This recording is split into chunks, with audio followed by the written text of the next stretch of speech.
Bonjour à toutes et à tous. On va commencer tout de suite. Alors, pour celles et ceux qui ne me connaissent pas, je me présente Dominique Marquis, vice-rectrice à la formation et à la recherche. C'est avec un grand plaisir que je vous accueille aujourd'hui pour cette réflexion sur la liberté académique, sujet important pour les universités et, oserais-je dire, pour toute société démocratique qui se respecte. Nous aurons le privilège aujourd'hui d'entendre trois panélistes bien connus dans le milieu universitaire qui disposent d'une précieuse expertise sur le sujet. Cet événement est une initiative du Comité sur la liberté académique de l'UQAR, mis en place à la suite de l'adoption de la loi sur la liberté académique en milieu universitaire par l'Assemblée nationale du Québec en 2022. Je tiens à remercier les quatre membres du personnel enseignant de l'UQAR qui ont siégé au comité et qui ont contribué à l'organisation de cet événement, à savoir les professeurs Marie Touniang et Jérôme Pelletier et les chargés de cours Christian Guillemette et Sylvain Pouliot. Je remercie également le professeur Dominique Voyer qui a gentiment accepté d'animer ce panel avec tous les risques que ça comporte. Je tiens aussi à souligner que cette semaine est la semaine de reconnaissance des personnes chargées de cours à l'UQAR. Plusieurs personnes chargées de cours sont présentes parmi nous aujourd'hui. Je tiens à les saluer et je vous souhaite une très belle semaine. Ça fait partie un peu de ces événements-là. Je veux aussi vous aviser que la rencontre est enregistrée, donc avec le souhait qu'elle puisse être diffusée par après. Enfin, je remercie vivement nos trois panélistes d'avoir accepté notre invitation. Je salue les gens, on ne les voit pas, là, mais les gens qui sont à Rimouski et sur nos antennes un petit peu partout sur notre territoire parce qu'on sait qu'il y a des gens qui se sont branchés à distance. Je m'arrête ici et je laisse le soin à notre animateur de vous présenter les panélistes. Donc, bonne rencontre. Merci, Dominique. Alors, Yves Gingras, vous êtes professeur au département d'histoire de l'UQAM. Vous êtes spécialiste de l'histoire et de la sociologie des sciences. On vous doit de nombreuses publications sur le sujet. Le public vous connaît comme communicateur scientifique. On peut notamment vous entendre à l'émission Les Années-Lumière sur les ondes de Radio-Canada. Vous vous êtes beaucoup intéressé à la liberté académique, à la fois dans vos travaux de recherche et dans le cadre du débat public. Vous avez été membre de la Commission scientifique et technique indépendante sur la reconnaissance de la liberté académique dans le milieu universitaire, dont les travaux ont mené à l'adoption de la loi sur la liberté académique en milieu universitaire. On vous doit une dizaine de monographies, dont la plus récente, parue aux éditions Boréal en 2025 et coécrite avec William Harshay, s'intitule « L'ambassadeur de Galilée » pour les cadeaux de Noël et raconte les relations de l'astronome avec les personnages importants de la cour Vaticane au moment de la publication du dialogue sur les deux grands systèmes du monde. Paraîtra en février prochain chez Boréal votre nouveau livre intitulé « Les sciences sous ma loupe ». Merci d'être ici. Bienvenue. Hélène David, vous êtes détentrice d'un doctorat en psychologie clinique et avez mené une carrière universitaire d'enseignement et de recherche à l'Université de Montréal, en plus de pratiquer comme psychologue et psychothérapeute jusqu'en 2006. Puis, vous avez occupé plusieurs fonctions de direction au sein de l'Université de Montréal, notamment à titre de vice-rectrice aux affaires académiques, puis aux relations internationales. De 2008 à 2010, vous avez occupé la fonction de sous-ministre adjointe à l'enseignement supérieur au ministère de l'Éducation du Québec. On vous connaît pour votre engagement politique également. En 2014, vous avez été élu député libéral dans Outremont. Vous avez eu la responsabilité de plusieurs ministères, protection et promotion de la langue française, culture et communication, conditions féminines et finalement enseignement supérieur. Réélu dans Marguerite Bourgeois en 2018, vous avez alors agi comme porte-parole de l'opposition officielle en matière d'enseignement supérieur, de langue française et de laïcité. Depuis votre départ de la politique en 2022, vous agissez comme consultante, conférencière et chroniqueuse. On peut vous lire notamment dans le journal La Presse. Bienvenue. Merci d'être avec nous. Louis-Philippe Lampron, Vous êtes professeur à la faculté de droit de l'Université Laval. Vos expertises de recherche sont le droit et la société, le droit constitutionnel, les droits fondamentaux et le droit du travail. Vous êtes l'auteur de nombreux articles scientifiques sur ces questions. Vous avez notamment dirigé un projet de recherche transdisciplinaire sur la liberté académique dans lequel vous avez réalisé une quarantaine d'entrevues avec des chercheuses et chercheurs du Québec afin de les entendre sur l'état de la recherche indépendante dans la province. Vous êtes membre du comité permanent sur la liberté académique de la Fédération des professeurs d'Université du Québec, la FQPPU. Vous avez signé plusieurs billets et lettres ouvertes sur la question. On vous doit également 3 monographies, dont Maudite charte, 10 ans d'assaut contre la démocratie des droits et libertés. Un autre cadeau de Noël en perspective. Ici. Publié aux éditions Somme Toute en 2022. Votre plus récent livre, coécrit avec votre collègue Simon Vivier, apparu cette année également chez Somme Toute. Il s'intitule « En toute collégialité, chronique d'une aventure syndicale universitaire » et relate votre expérience au sein de l'exécutif du syndicat des professeurs de l'Université Laval de 2021 à 2023. Merci d'être ici. Bienvenue. Nous sommes vraiment chanceux, comme Dominique le disait, d'avoir ces 3 personnes avec nous. Le grand défi pour la prochaine heure ne sera pas la qualité des échanges, ce sera la gestion du temps. Ce sera mon rôle. Je m'excuse à l'avance d'avoir à le jouer. Peut-être que j'aurai à interrompre un moment fort. Je vais le faire le plus délicatement possible, mais j'aurai peut-être à le faire. Nous avons 4 questions principales. Chacune devrait durer 15 minutes. Je vais lire chacune des questions. Je vais proposer la parole à un panéliste, un ou une panéliste. Cette personne-là aura 5-6 minutes pour lancer la discussion. Ensuite, je vais proposer la parole à une deuxième personne et une troisième. Les personnes 2 et 3 auront 3-4 minutes pour renchérir, compléter. Au terme du temps alloué pour chacune des questions, le symbole sera clair, je vais me lever. Et à ce moment-là, ça voudra dire qu'il faut conclure et que nous allons passer à la prochaine question. Ça va pour tout le monde? Nous sommes 5 minutes en avance, donc c'est très bien. On a du jeu. La première question sera pour M. Louis-Philippe Lampron. Au-delà de la définition donnée par la loi, quelle est votre définition de la liberté académique? Ce que c'est et ce que ce n'est pas. Merci beaucoup. Merci pour la présentation. J'ai l'impression d'être un des 3 tigres en cage, puis là, on a la personne avec la chaise pour qu'on ne sorte pas à l'extérieur donc de l'arène. C'est un grand plaisir d'être ici, puis je suis très heureux de partager l'estrade avec Yves et Hélène. Ça va être des débats très riches parce que notamment dans le contexte de l'adoption de la loi de 2022 sur la liberté académique, qui est une loi, c'est unique au Canada, en fait, une loi de cette nature-là. C'est très rare. D'ailleurs, dans les juridictions occidentales, qu'il y ait une loi qui soit de cette nature-là, là, qui vise à reconnaître un plancher à la liberté académique. Puis on a chacun eu des... moi, c'est plus spectateur, là, mais donc j'ai vraiment très, très hâte aux échanges.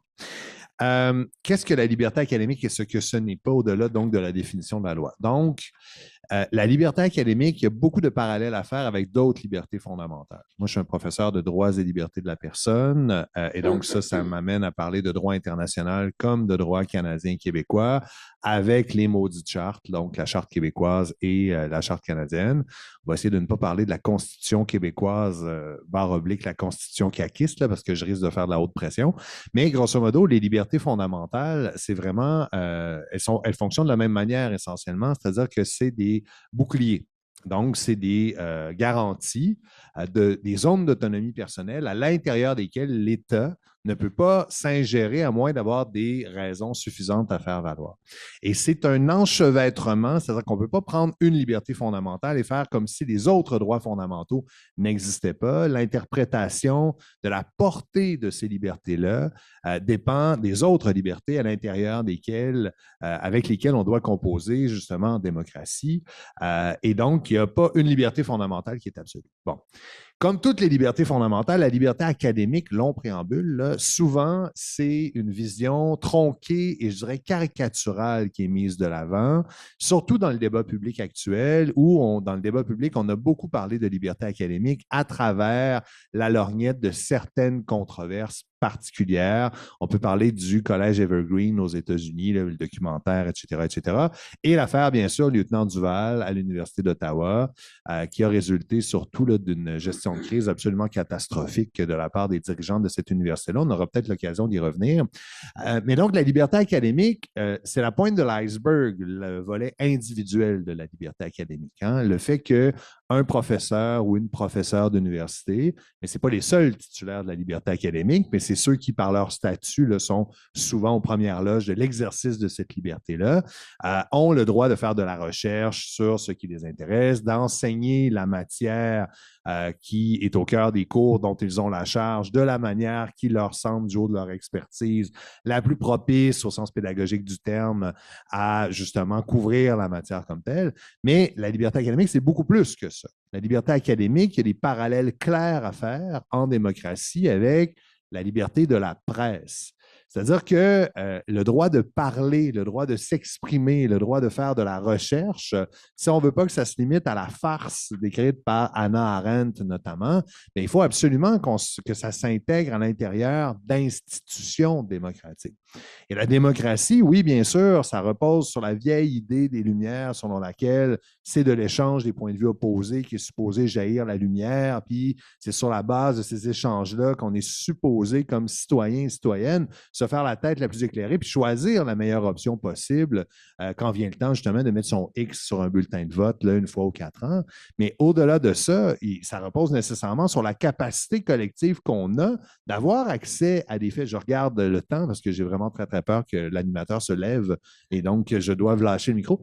Il faut absolument qu'on ait accès aux faits communs sur la base desquels ensuite on peut ne pas être en désaccord. Donc, c'est la capacité d'avoir accès à ces faits-là, à ces informations-là, à ces analyses-là qui est au cœur du maintien d'une société démocratique. Et il y a donc des garanties individuelles, mais des garanties institutionnelles. On a chargé des corps professionnels, des groupes, en fait, sur la base de leur expertise, d'aller chercher cette information-là et de la diffuser largement dans l'espace public. Alors, traditionnellement et historiquement, il y avait les médias, les journalistes, la presse, la liberté de la presse, donc, qui a une composante institutionnelle et une composante individuelle, on pourra y revenir, et la liberté académique, qui fonctionne de la même manière, mais là, ça va être les établissements d'enseignement supérieur, les universités. Parce que, bon, là, je suis en terrain conquis, convaincu là-dessus, mais je veux dire, on a toutes et tous, comme professeurs d'université ou comme universitaires, déjà eu à vivre le commentaire d'une personne qui n'a aucune idée de ce qu'on fait, outre d'enseigner en classe, en fait, essentiellement. Le volet recherche, le volet de la mission d'intérêt public des universités est très, très mal connu dans l'espace public. Et donc, la responsabilité de ce qu'ont à faire les universitaires, oui, l'enseignement, mais la recherche également, c'est les deux jambes, en fait, les deux piliers de la mission d'intérêt public de l'université. Ça se retrouve également dans ce qu'est la liberté académique, qui a une composante institutionnelle et une composante individuelle. Alors, j'y viens, il me reste 30 secondes. La composante institutionnelle comme la composante individuelle, le tronc commun, c'est l'indépendance et l'autonomie. Okay? Il faut absolument que la liberté académique soit définie et respectée par les titulaires de la puissance publique et les partenaires avec lesquels on fait affaire comme universitaires et universités au pluriel, comme il faut laisser les universitaires faire la recherche et jouir d'une grande latitude pour diffuser leurs résultats de recherche. Alors, autonomie à la fois des universités par rapport aux puissances publiques, donc la gestion, l'autogestion, on parlera de collégialité des affaires universitaires, et donc de tenir à distance l'État qui viendrait vouloir mettre ses grosses pattes à l'intérieur des universités et déterminer ce qui peut se faire ou pas se faire à l'université. Et individuel, c'est-à-dire à l'intérieur des communautés universitaires, bien, il faut que chaque universitaire individuellement soit en mesure d'exprimer sa dissidence, de faire valoir son point de vue critique par rapport aux décisions qui sont prises par la communauté universitaire et bien sûr d'enseigner et de faire de la recherche sans craindre d'être sanctionné par d'autres collègues. Alors, c'est ces deux volets-là, c'est beaucoup plus riche que le strict droit de dire quelques mots que ce soit à l'intérieur de la salle de classe. Là, ça, c'est l'anecdote qui fait la manchette, mais qui est vraiment la pointe de l'iceberg, en fait. Là. Et moi, ce qui m'intéresse, c'est vraiment la partie immergée de l'iceberg, là, qui est fondamentale à la capacité des membres de la communauté universitaire de réaliser leur mission d'intérêt public. Voilà. Merci, M. Lampron. M. Gingras, à vous la parole. OK. Donc, je vais commencer par dire que. Est-ce qu'on m'entend? Marche-tu ce micro-là? OK. Donc, la liberté universitaire n'est pas une liberté fondamentale. Pour une raison assez simple. Ça s'appelle la liberté universitaire. Donc, c'est une liberté qui est associée à une mission. D'ailleurs, avant d'aller au-delà de la loi, il faut connaître la loi. Et donc, la loi dit clairement dans le paragraphe 1 que le but de reconnaître et de promouvoir la liberté académique, c'est afin de soutenir la mission des établissements, mission qui comprend la production et la transmission de connaissances par des activités de recherche, de création, d'enseignement et de service à la collectivité. Cette phrase-là est cruciale parce qu'elle vient de distinguer, ce qui est implicite et pas très clair dans mon discours de mon collègue, l'institution, l'université, à qui l'État donne une mission. Cette mission-là n'avait jamais été écrite dans une loi, tout été pris pour acquis depuis la création des universités. On n'a pas à écrire que la mission de l'université, c'est, comme on dit, produire de connaissances, former des gens, service à la collectivité. Mais là, c'est dans la loi. La mission est maintenant écrite. Et là, on dit, OK, comme la mission existe, elle est écrite, comment cette mission-là peut être réalisée? C'est beau de dire, c'est ça ta mission, mais comment tu la réalises? Bien, tu la réalises justement par la liberté universitaire. Et donc, c'est quoi la liberté universitaire? C'est pas n'importe quoi. Il y a plein de profs qui pensent que c'est n'importe quoi, l'art de dire n'importe quoi sur Twitter. C'est pas la liberté universitaire. Hein? Dire que Trump, c'est un crétin, c'est une liberté d'expression, et ça n'a rien à voir avec la liberté universitaire. Okay? Donc, la liberté universitaire, c'est quoi? Bien, ça aussi, il faut le lire. Parce que c'est pas n'importe quoi. C'est donc la liberté d'exercer librement et sans contrainte, okay, une activité qui est contribue à la mission et qui donc se fait, cette liberté, par l'enseignement et la discussion, la recherche, la création, la publication, et donc et aussi d'exprimer son opinion sur la société et sur une institution quelconque, là, y compris l'établissement auquel on relève. Ça fait partie de la définition de la liberté universitaire. Okay? C'est ça qui est crucial. Et donc, effectivement, on a de la liberté d'exprimer son opinion sur la société et sur l'institution. Donc, moi, si je ne suis pas content de ce que le recteur dit, je dis, bien, ce que le recteur dit, c'est des conneries. Et là, ça fait partie de ma liberté, parce que je connais les universités, et quand je vois des recteurs qui disent qu'ils étaient contre la loi universitaire, rappelons-le, c'est crucial. On n'a pas besoin de loi. Ah bon, vous n'avez pas besoin de loi? Pourquoi? Ben non, on a des déclarations. Hein, on a écrit, regardez, la déclaration de l'Université de Montréal ou l'Université Laval sont encore plus drôles. Il y a même une charte de l'engagement social. Ah bon, tu as une charte de l'engagement social, puis après ça, le prof qui s'engage socialement, bien là, vous tapez dessus. Puis vous brisez sa liberté universitaire. Donc, moi, ma stratégie est simple. Il y a une loi, on la lit précisément, puis là, on défend ses droits. Le reste, on peut dire ce qu'on veut. Oui, ça devrait inclure autre chose. Ça devrait... Oui, on a commencé avec ça. Et si on la lit précisément, c'est ça que c'est. Et donc, ça n'inclut pas tout. Hein, ça n'inclut pas le droit de délirer dans un cours. Ça n'inclut pas le droit de dire que la Terre est plate. Parce que dans un cours de physique, si le prof enseigne que la Terre est plate, on va le mettre dehors. Il ne pourra pas dire, bien, moi, j'exprime ma liberté académique de dire que la Terre est plate. Non, ça ne fait pas partie de la liberté académique parce qu'il y a aussi, dans les disciplines, des développements scientifiques, puis il y a des normes agréées qui sont acceptables. À côté de ça, il y a la liberté d'expression. Elle n'est pas liée à l'université. Elle, c'est une liberté fondamentale qui est là à la société. Puis la liberté d'expression, elle est incarnée dans les sociétés démocratiques, souvent dans des chartes. Et donc, le prof, sa force, puis sa faiblesse, puis la confusion qui arrive, c'est que le prof, contrairement à un individu normal, il a deux chapeaux. Comme citoyen, il a le droit de s'exprimer puis de dire que la Terre est plate. OK? S'il est en chimie, puis il n'enseigne pas en physique, il dit que la Terre est plate, on s'en sac. Mais comme prof, il y a une autre liberté qui est limitée à dire, je publie des choses, je remets en cause, par exemple, la vaccination des enfants de 2 à 5 ans sur le COVID. Il a le droit de le faire. Hein? On ne peut pas le sanctionner parce qu'il a dit ça, parce que ça fait partie de sa liberté académique de dire, écoutez, c'est compliqué, c'est un vaccin expérimental, et là, il y a des débats scientifiques. J'ai assez étudié les controverses pour savoir que ce n'est pas un recteur qui va régler des controverses scientifiques, ni une vice-rectrice à la recherche ou à l'administration. Donc, la liberté, elle est fondamentale, mais il faut qu'elle soit bien définie, mais le prof ne perd pas sa liberté d'expression. Fait que là, le jeu difficile, c'est quand est-ce qu'il est sanctionné pour sa liberté d'expression, puis quand est-ce qu'il est sanctionné pour sa liberté universitaire. Fait que là, on tombe dans les analyses de cas, et c'est le cas qui va nous voir, et à la limite, le juge qui tranchera ou autre chose. Mais la liberté universitaire, c'est pas n'importe quoi, c'est précis, et il faut s'en tenir à ce que c'est, parce que maintenant, on est capable d'aller en cours pour défendre ces droits-là contre les points de vue des dirigeants des universités. Merci. Merci. Est-ce que, Mme David, vous vouliez continuer sur cette... Bien, ça me permet d'empiéter un peu sur le temps de la prochaine question. Est-ce que mon micro fonctionne? Oui. Oui.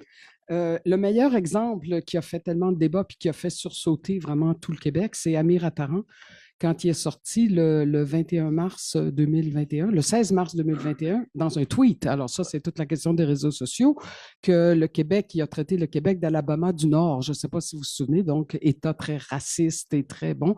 Alors le Québec, c'est l'Alabama du Nord, et il a traité le gouvernement de Québec de suprémaciste blanc. Et donc, évidemment, des fortes réactions. Isabelle Haché, mais je vais vous en parler tout à l'heure, mais qui a quand même écrit « L'homme qui s'est mis à dos tout le Québec ». Là, ça, c'est le titre de sa chronique. Alors, c'est une bonne question. Est-ce que tu as le droit, comme professeur, de traiter tout le Québec d'Alabama du Nord ou pas? L'autre chose que je voulais dire, qu'il faut mentionner, parce que si Yves a fait partie d'une commission, puis si moi, j'étais la porte-parole de l'opposition officielle pour cette loi-là, c'est bien parce qu'il y a eu une chargée de cours. Et ça, c'est le mot important. Je sais que vous le savez, que vous êtes d'accord, mais ce n'est pas que les enseignants et que la recherche. Et c'est pour ça que ça a été si terrible, c'est qu'elle était peut-être, lieutenant Duval, la moins protégée de la gang. La pauvre petite fille, là, excusez, mais elle part de Montréal, elle s'en va donner un cours à Ottawa en anglais. Et elle parle, bien là, je vous en parlerai, là, je vous expliquerai, mais tout ça pour dire que ça inclut aussi les chargés de cours. Alors, c'est une immense responsabilité. Puis ça, c'est tout le problème, je dirais, de bien intégrer les chargés de cours à la vie universitaire, parce que, regardez, quand ils en subissent les conséquences, c'est dramatique. Dans son cas, à elle, ça a été dramatique. Puis on est très chanceux de l'avoir encore avec nous dans le paysage universitaire. Et merci à tous les trois. C'était notre première question, puis ça met la table pour la deuxième. Et ce sera à Mme David là, de continuer avec cette question-là. Je vous la lis. La loi sur la liberté académique en milieu universitaire a été adoptée en 2022. Pouvez-vous nous rappeler les éléments qui ont mené à son adoption? Quelle était l'intention du législateur? 5-6 minutes pour lancer la discussion. Bon, c'est horrible, 5-6 minutes, parce que je me suis tellement passionnée de revenir dans tout ça que j'en ai passé au moins 25 heures. Alors, je vous dis tout de suite, je commence par la fin. Il y a un livre extraordinaire qui s'appelle « Liberté malmenée » qui a été publié par les valeureux 24 professeurs qui ont signé une pétition en appui à la chargée de cours. On ne serait pas ici aujourd'hui. Yves n'aurait pas été sur le comité. Moi, je n'aurais pas été celle qui a fait accepter les amendements, je dirais, puis Louis-Philippe qui avait écrit sûrement à l'époque et tout. On a tous contribué à notre façon à ce que cette loi-là arrive. Mais si le lieutenant Duval n'avait pas fait sa gaffe, on n'en serait pas là parce qu'il n'y en aurait pas de loi. Jamais la CAQ serait allée vers une loi sur la liberté académique. S'il n'y avait pas eu cet enjeu, je vais le dire crûment, là, dans des mots plus politiques, woke, non woke, parce qu'on le sait là, que maintenant, les grands clivages là, aux États-Unis et tout, t'es-tu woke ou t'es pas woke? Personne, dans le fond, sait vraiment. J'ai été lire là-dessus, c'est absolument passionnant. Tu parlais d'Evergreen, bon, il y a des documentaires, il y a des choses très intéressantes. Mais tout commence un 23 septembre 2020 et Yves entre en scène, en fait, quand la création du comité est faite exactement 6 mois plus tard, 23 mars 2021. Donc, on est en pleine pandémie, on donne des cours à distance. Il y a une pauvre chargée de cours qui s'appelle Verouchka, lieutenant Duval, qui réfère au mot en N en anglais. C'est pas un cours en français. Donc, vous le savez qu'en anglais, il y a 2 mots pour parler de mots en N, et puis en français, il y en a un, mais là, c'était en tout cas, pour expliquer un concept qui s'appelle la resignification subversive. Ce n'est pas important dans les circonstances, mais elle a beaucoup regretté. Elle avait utilisé le mot queer pour dire, vous voyez, à l'époque, c'était une insulte homophobe terrible, c'est devenu un marqueur identitaire. Puis là, malheureusement, elle a glissé vers cet exemple-là. Elle dit, j'aurais pas dû prendre cet exemple-là, j'aurais pu en prendre d'autres, puis j'aurais eu... Bon, alors, il y a une étudiante qui sur Twitter le soir, bon, les réseaux sociaux, qui se plaint, une seule sur la gang, bon. Et là, tout de suite, il y a une forte réaction sur les réseaux sociaux.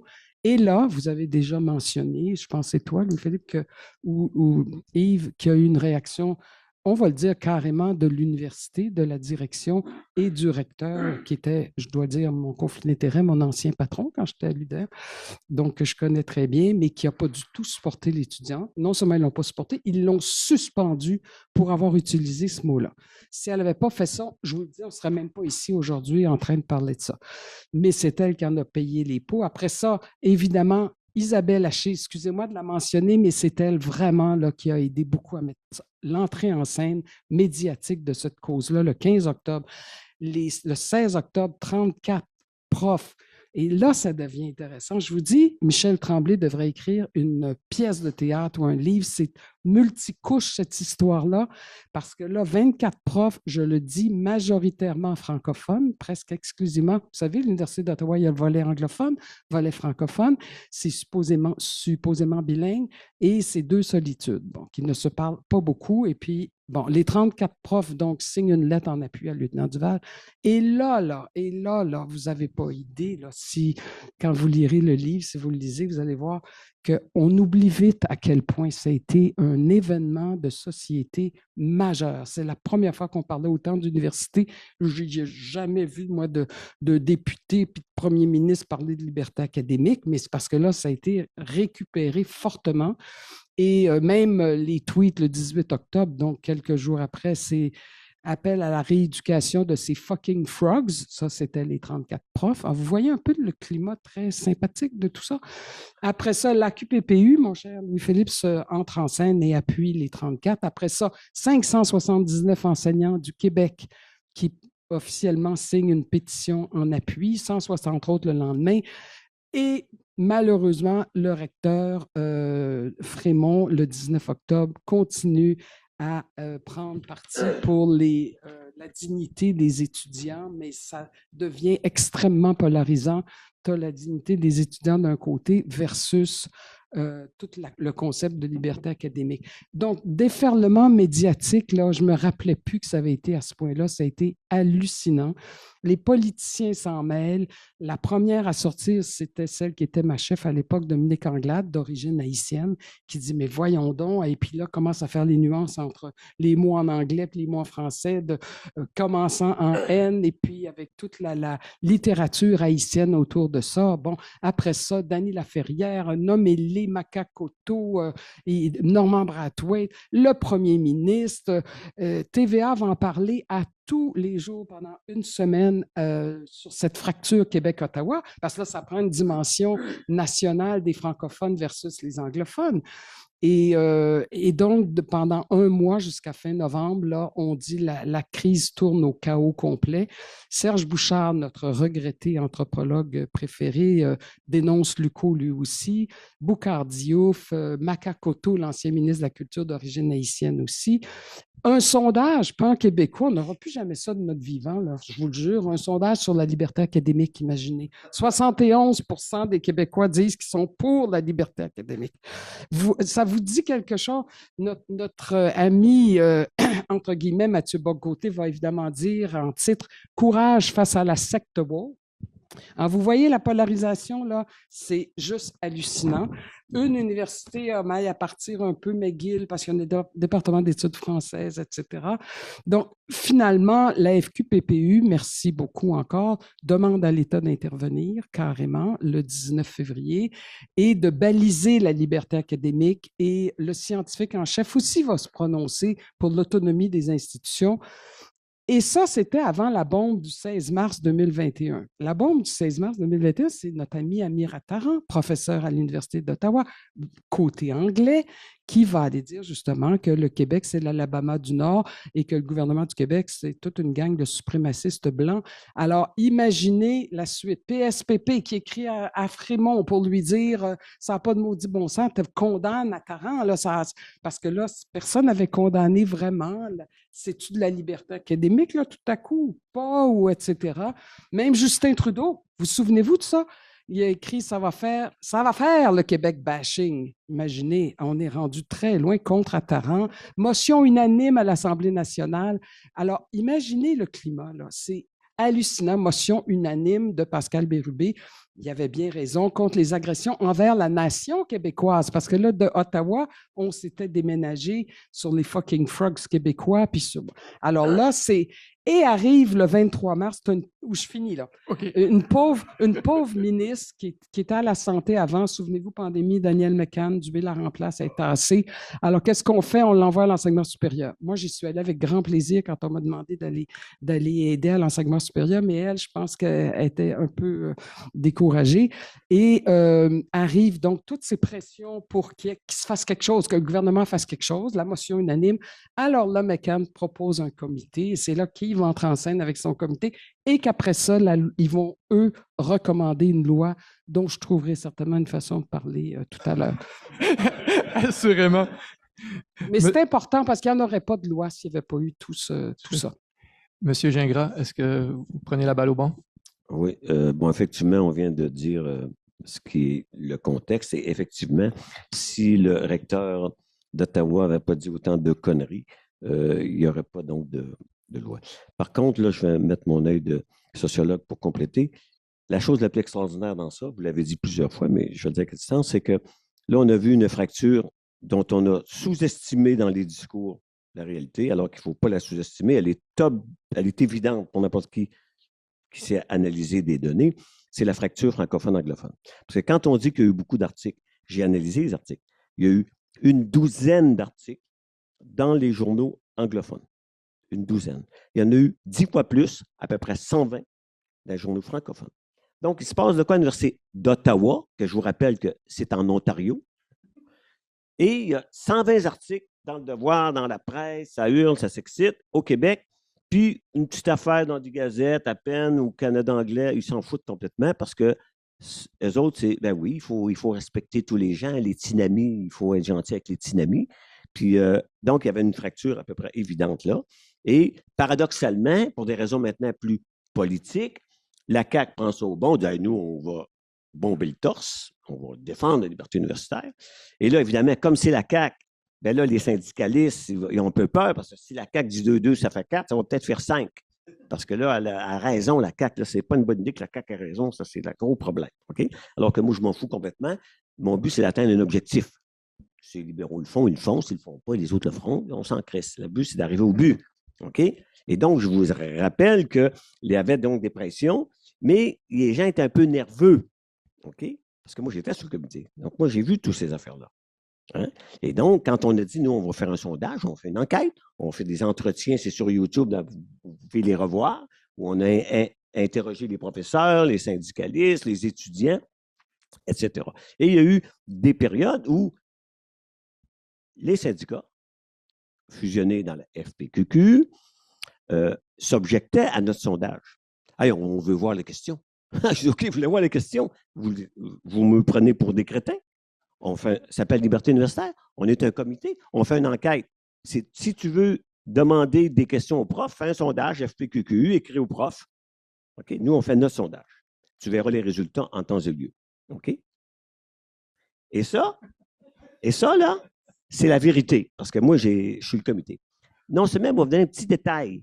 Avez-vous observé qu'en mars, la ministre nomme un comité. Un comité. Or, sur le plan légal, au point de vue gouvernemental, un comité, ça n'a pas beaucoup de droits, etc. Quelques mois après, par hasard, vous irez voir les documents, ça devient une commission. Et la raison à ça, c'est l'autonomie face à des tentatives de vouloir aller en cours pour bloquer nos activités. Ça, c'est la réalité. Il faut dire les choses telles qu'elles sont. Okay? Moi, je pense syndical. Mais moi, je défends la liberté universitaire contre tous les groupes d'intérêt. Mais quand ils ont eu les résultats, là, ils étaient contents. Parce que nos enquêtes, on disait, ben oui, il y a un vrai problème. Puis là, on dit, OK, chaud, ah oui, bravo, hein, bravo la commission, vous avez fait des enquêtes, on est contents, etc. Ils disent, OK, vous êtes contents. Mais au début, là, vous n'étiez pas contents. Parce que vous vouliez avoir contrôle. Puis, au cas, on pose des mauvaises questions. Non seulement ça, mais moi, j'ai déjà fait d'autres enquêtes, puis c'est vrai en Europe, donc c'est mondial, c'est pas uniquement au Québec. C'est que les organisations, que ce soit les recteurs ou syndicats, quand ça ne fait pas leur affaire, vont dire aux employés, on vous suggère, j'ai les courriels, de peut-être, faites attention si vous répondez. Donc, ils prennent les profs pour des enfants. Un prof, il doit avoir un doctorat en moyenne. Hein? Il lit le questionnaire, il doit être assez grand pour savoir s'il veut répondre au questionnaire. On attire votre attention, qu'il y a peut-être des questions biaisées, le questionnaire est peut-être biaisé, donc répondez si vous voulez, mais on ne vous encourage pas à répondre. Monsieur Gingras. OK, ça, c'est la vérité. Donc, on a eu des obstacles qu'on a franchis. Pourquoi? Parce qu'on s'est tenu le corps droit, puis on a dit, si vous voulez nous poursuivre, bien là, on est rendu une commission. Les avocats vont être payés par l'université et non pas par Yves Gingras, qui peut avoir une poursuite contre lui. OK? Fait il faut avoir esprit critique face à tout le monde. Il n'y a pas les bons et les méchants, il y a des intérêts. Les recteurs ont leurs intérêts et disent des conneries, mais des fois, nos collègues sont aussi parfois nos ennemis. Bon, là, j'ai hâte d'entendre la réplique de M. Lampron. On va se permettre votre temps de réponse. Ben, il y a beaucoup de choses. Puis là, il faut que je réagisse aussi à des choses qui ont été dites sur ce que n'est pas la liberté académique, qui ne serait pas une liberté fondamentale, puis la distinction avec la liberté d'expression, tout ça, mais spécifiquement sur la commission Cloutier, en fait, puis la manière qu'on a eu d'aborder puis de créer la commission Cloutier. Puis là, encore une fois, la question du sondage, c'est un élément, mais il y avait le mandat, puis il y avait surtout la raison pour laquelle est-ce qu'on a eu un sondage sur la liberté académique. C'est parce que, à la base, c'était pas la liberté académique qui intéressait François Legault. C'était le potentiel de casser du woke, essentiellement. Moi, j'ai encore en tête le message Facebook de François Legault qui nous explique pourquoi, pour lui, c'est important la liberté académique. Et ce n'est ce qui l'intéresse. C'est pas du tout les éléments volets institutionnels, l'indépendance des universités par rapport à ce que le gouvernement est capable de faire ou pas, puis encore l'indépendance plus large des universitaires par rapport à des directions d'universités, par exemple, qui viennent les sanctionner s'ils ont écrasé des orteils. C'est pas ça qui l'intéresse. Ce qui l'intéresse, c'est la controverse de lieutenant Duval. Et dans la foulée de cette sortie-là sur la page Facebook, là, on crée une commission, puis on la donne à un ancien ministre péquiste, Alexandre Cloutier. Alors, moi, de mon côté, puis je n'étais pas comme syndicaliste, c'était comme collègue qui travaille sur la liberté universitaire. Moi, tous les voyants sont au rouge, en fait, parce que j'ai l'impression qu'on va instrumentaliser la liberté universitaire pour être capable d'atteindre un résultat politique qui est de casser du woke puis de montrer que les woke, ça passe pas. Bon. Là, la commission Cloutier mène ses travaux, puis encore une fois, là-dessus, on est entièrement d'accord avec le collègue Gingras. Il y a de l'inquiétude, parce que là, il y a le mandat qui a mené aux travaux de la commission, il y a des sondages. Alors, effectivement, comme on a l'impression que c'est une commission où les résultats sont connus d'avance, bien, il y a de la méfiance, etc. Puis après ça, le rapport sort, moins les résultats de l'enquête que le rapport. Et le rapport, il faut rendre à César ce qui appartient à César, il est magnifique. C'est-à-dire qu'ils font un tour d'horizon. Ils ne sont pas tombés dans le piège anti-woke qui, pour moi, était tendu par le premier ministre Legault. Et ils ont vraiment fait un tour du jardin, puis sont même allés jusqu'à dire, puis là, je vais citer le rapport, là, je suis entièrement d'accord, que la liberté universitaire ne se limite pas à l'expertise, ce qui est tout à fait juste, tout à fait cohérent avec les recommandations de 97 de l'UNESCO, en disant l'expertise, c'est le cœur, mais ce n'est pas la seule chose, parce qu'évidemment, sinon, si c'est l'expertise qui détermine ce qui fait partie de la liberté universitaire, ou pas, selon la vision un peu manichéenne qui a été exposée tantôt, bien, ça permet aux dirigeants d'université de dire, là, quand tu es sorti publiquement, toi, Lampron, tu n'étais pas dans ta zone d'expertise ici. Prouve-moi que tu étais dans ta zone d'expertise. Puis là, après ça, de dire justement cette espèce de fausse dichotomie-là, liberté d'expression versus liberté académique, ça, ce que ça permet, c'est que ça habilite les dirigeants d'université de venir taper celles et ceux qui font un point de vue critique, en fait, Alors, là, après ça, il y avait le deuxième moment, puis je vais aller très, très vite là-dessus. Deuxième moment dangereux, puis là, on est d'accord là-dessus, c'est entre les conclusions du rapport Cloutier. Puis encore une fois, le rapport Cloutier, superbe, magnifique, pas tombé dans le piège. Puis ce que va en faire le gouvernement de la CAQ, au moment de passer une loi, là, il y a un gap important. Puis, je veux dire, la raison pour laquelle est-ce qu'il y a eu une levée de bouclier généralisée contre la mouture initiale du projet de loi, puis là, Hélène n'a pas eu le temps d'en parler, mais j'aimerais ça l'entendre parce qu'on a vraiment eu des débats. Il y a eu la première mouture du projet de loi sur la liberté universitaire et c'était une catastrophe absolue, en fait, le contenu de cette loi-là. Puis il y a eu après ça la ligne d'arrivée, parce que grâce à des gens comme Hélène et les commissions parlementaires et des commentaires, parce que les critiques, elles venaient à la fois des recteurs, mais des profs d'université, c'était généralisé. Tout le monde disait que cette loi-là, ça allait affaiblir la liberté universitaire. Pas dans sa composante anti-woke, parce que ça, c'est anecdotique, mais ce que ce doit être vraiment la liberté universitaire.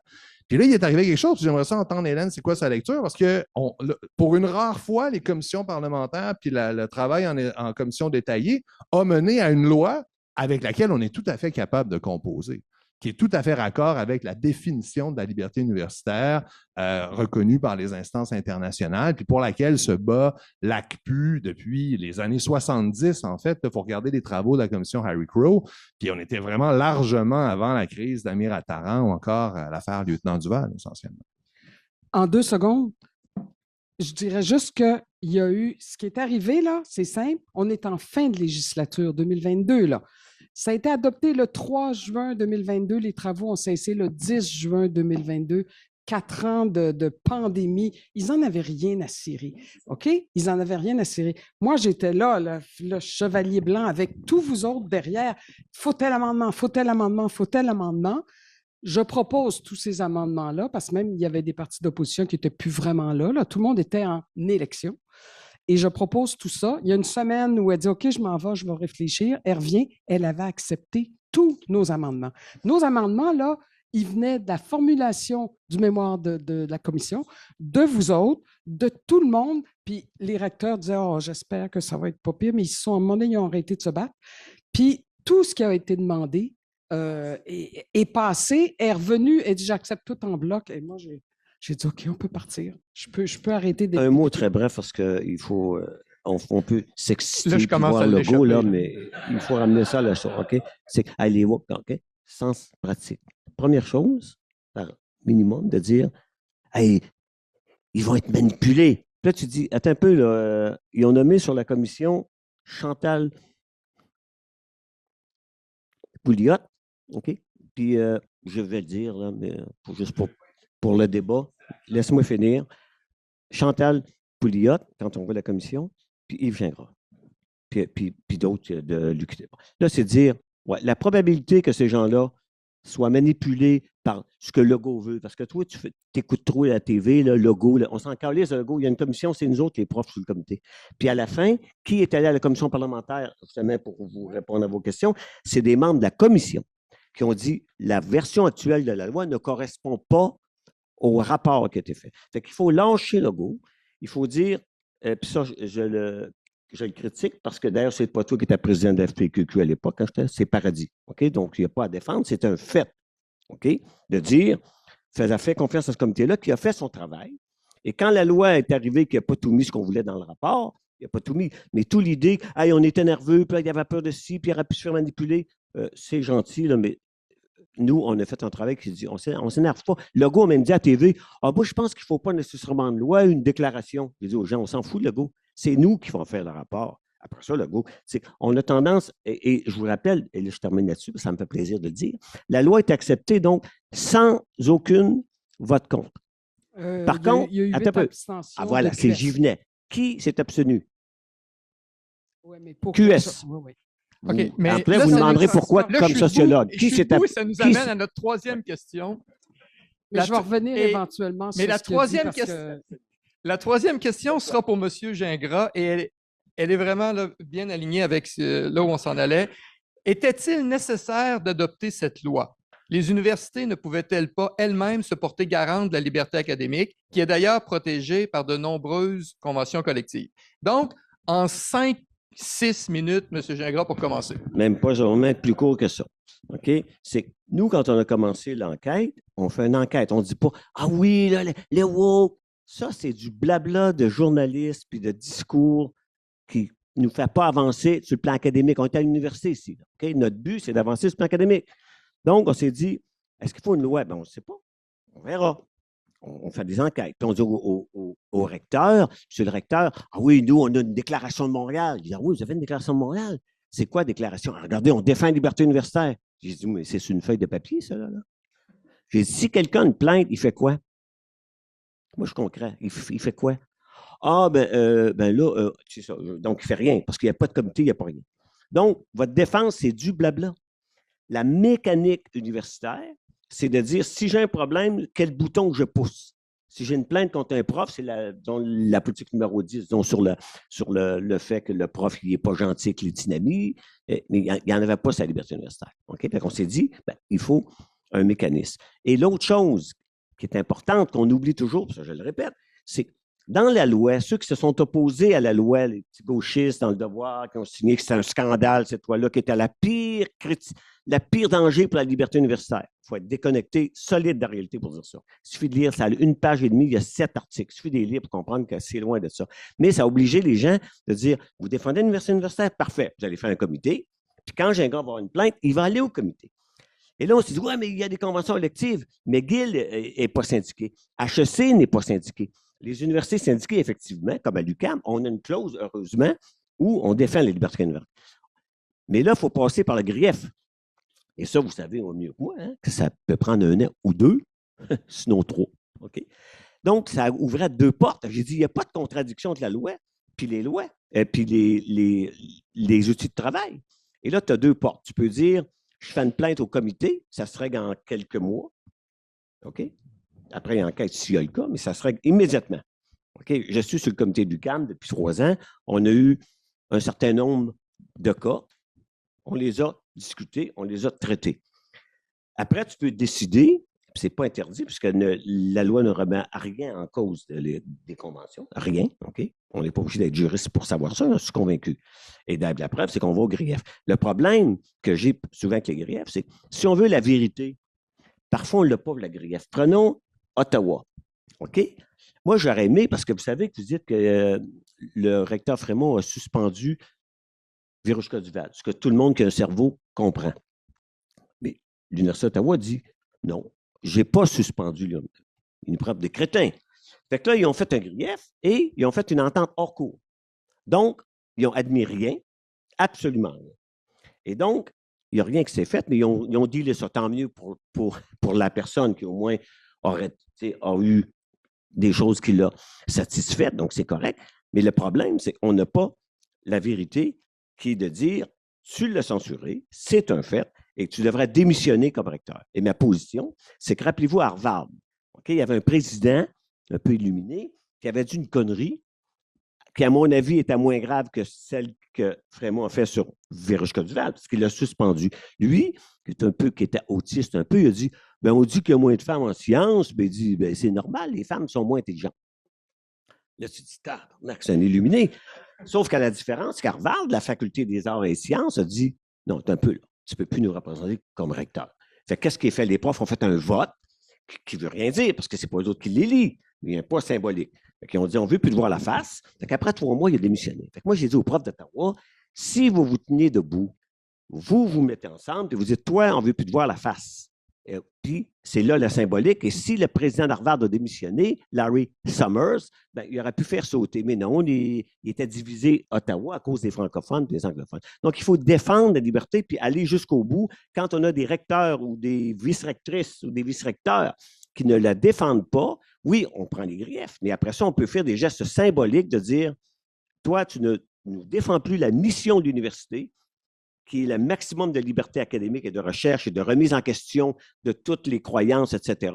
Et si tu ne défends pas ça au nom d'opportunisme d'avoir des étudiants, tu dois démissionner. Moi, c'est ma position radicale, c'est qu'il faut aller jusqu'au bout dans cette affaire-là. Et à la fin, on a dit, oui, il faut une loi, parce que tout le reste, c'était du blabla de recteur, du blabla, parce qu'il n'y avait pas de mécanisme. Maintenant, il y a un mécanisme. La loi dit simplement, fais un comité, mets du monde dessus, choisis ton monde, mets 12 étudiants si tu veux, comme à l'UQAM, il y a 3 étudiants là-dessus. À mon avis, c'est une absurdité, mais bon, l'université, l'UQAM, il veut que tout le monde soit égaux. Il y a 3 étudiants qui vont venir nous dire si ça, c'est de la liberté universitaire. J'ai dit, on est dans un asile de fous, là.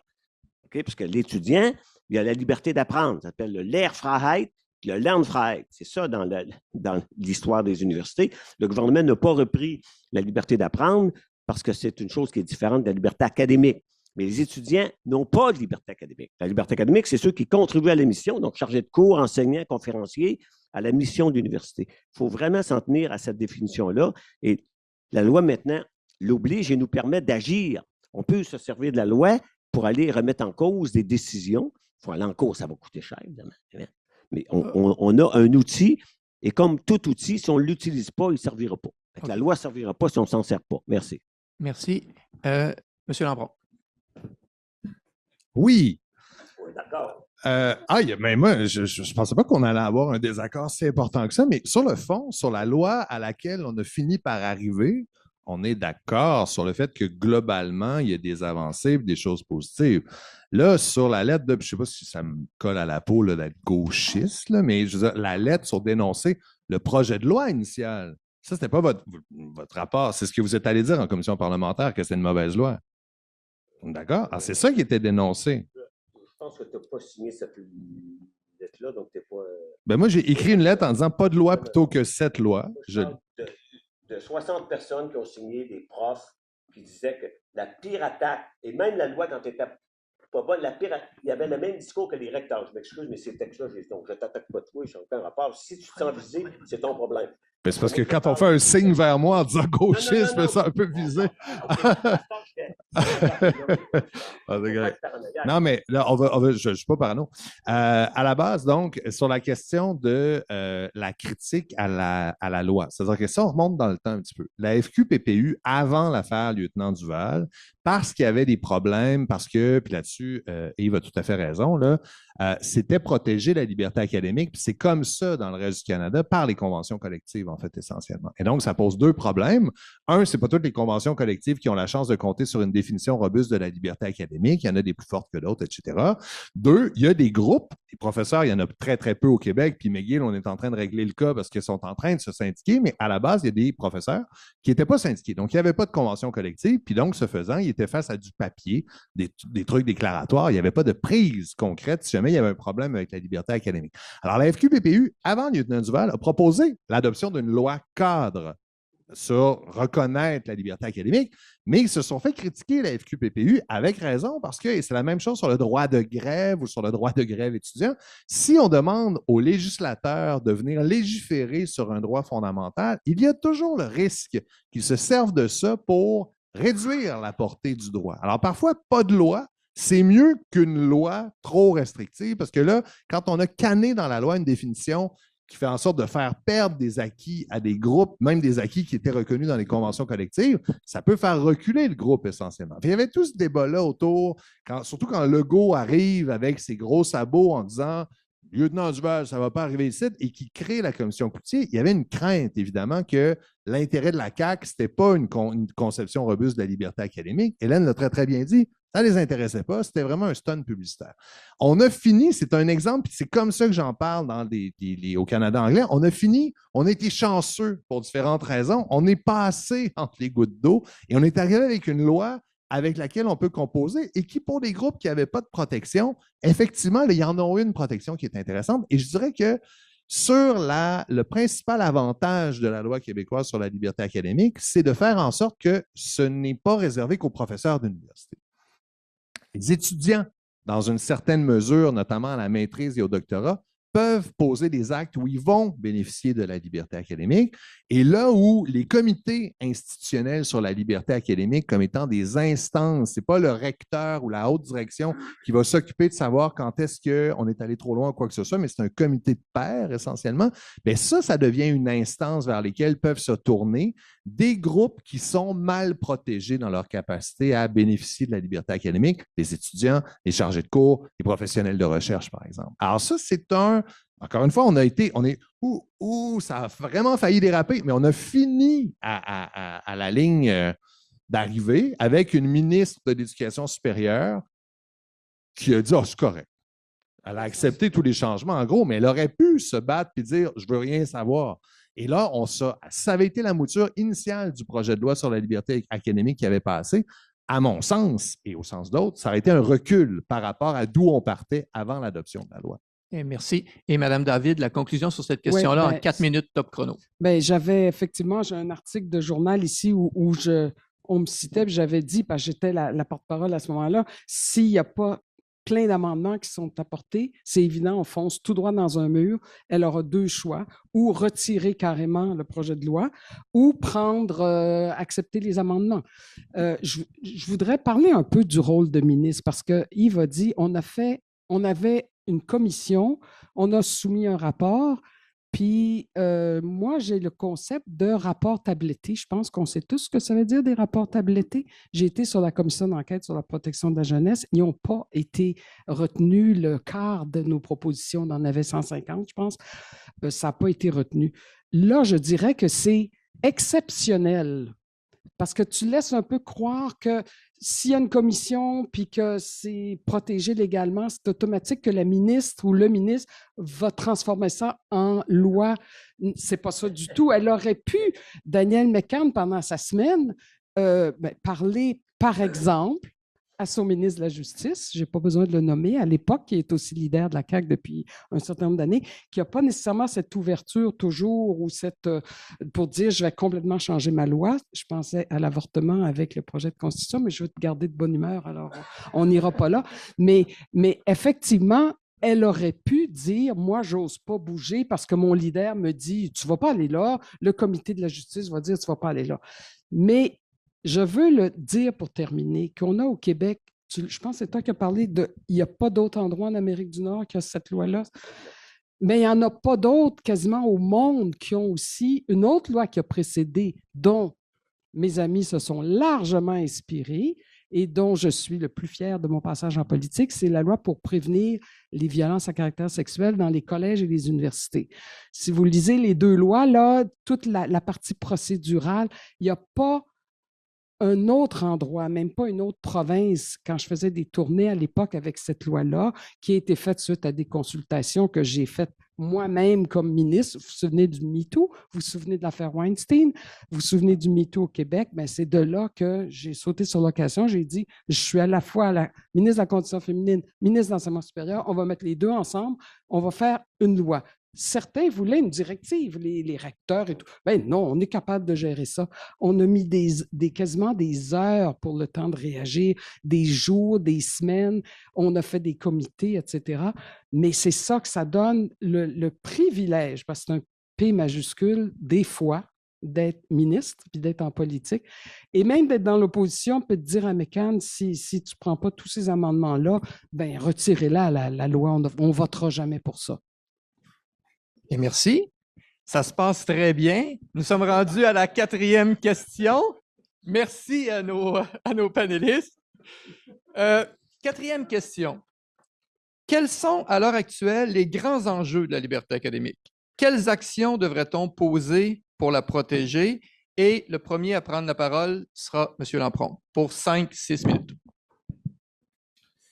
Ben, vaste question. Écoutez, là, il y a quelque chose qui se passe au sud de la frontière, là, pas besoin de vous en parler. Et la question, c'est pas de savoir si ça va nous frapper au nord, mais comment ça va nous frapper, puis ça va être quoi la force avec laquelle ça va nous frapper. Bon, il y a des politiciens qui commencent à laisser entendre au Québec, dans l'espace public, que là, il va falloir qu'on mette les universités au pas, puis il va falloir qu'on fasse des vérifications à l'intérieur des universités, ce qui est contraire à la loi sur la liberté académique par ailleurs, parce que, encore une fois, une grande qualité de cette loi-là, c'est que dans son préambule, on renvoie à la déclaration, la recommandation, je ne m'en rappelle jamais, recommandation de 97 de l'UNESCO sur les conditions de travail des membres du personnel de l'enseignement supérieur.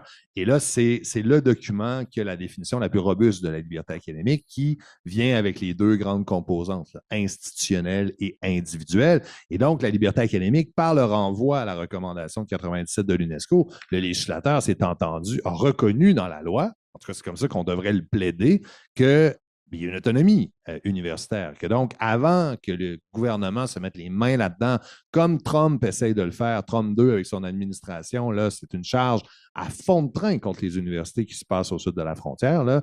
Moi, je pense qu'il va falloir que les communautés universitaires, l'UQAR, Laval, Montréal, l'UQAM, il y a vraiment un esprit de corps qui se fasse pour habiliter les dirigeants à faire face à la tempête qui s'en vient. Parce que les universités qui ont résisté le plus jusqu'à présent au sud de la frontière aux attaques de Trump 2, c'est des universités où, grosso modo, il y a une cohésion entre les dirigeants et la communauté universitaire, à savoir c'est quoi, qu'est-ce qui est une compromission inacceptable, puis qu'est-ce qui, au contraire, est quelque chose avec lequel on peut composer. Alors, je pense que ça, il y a clairement cet élément-là, là, l'épée de Damoclès. L'autre chose, et ça fait des années que ça dure, c'est la question du sous-financement chronique des universités. Le sous-financement chronique des universités, là, ça vient faire en sorte de transformer des initiatives qui, dans un écosystème où on serait adéquatement financé, ça pourrait être beaucoup moins problématique. Et là, je parle notamment là, des priorités de recherche des grands de CRSH, de FRQ, des chaires thématiques, etc., là, des financements réservés à des projets politiques sur lesquels le gouvernement veut nous faire travailler, les universitaires.